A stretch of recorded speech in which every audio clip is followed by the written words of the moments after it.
The former ZANU-PF Central Committee member Bom Shogeza anozikana panguva inoi kuti is making the headlines. Ndiye mukomana anozikana kuti he is the man of the match panguva inoi. Uye achikomenda pamusoro pestrike yakarongwa nekuitiwa nemateachers.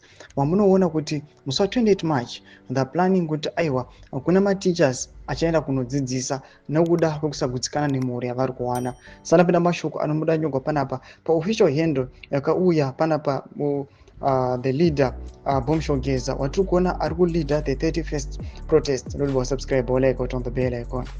Tipinda pahendo yake Bom Shogeza anomuda nyora chiti, it has come to my attention that there are some people claiming that I don't support the proposed protest by teachers on 28 March 2025.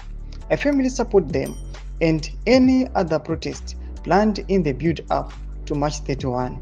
Together we stand. Ndomashwa muda toko pana Bom Shogeza umozoti panguva ine kunyanga ari onto hiding ari kuda achiti any protest kunyange ingada kuitwa nani zvake aiwa so long ichingoitiwa up to 31 March I'm going to support them. Mashoko ari kuda panapa tiri kuona kuti Bom Shogeza achikomenda pamusoro peissue iyi yemateachers vatiri kuona panguva ino panodhinoitiwa mari nana Wicknojivai nevamwe vari kunzi Zvigananda nevamwe vari ngo-label auctions vari corrupt vanhu vasinyatsonzwisisa kuti mari yavari kuona kupi.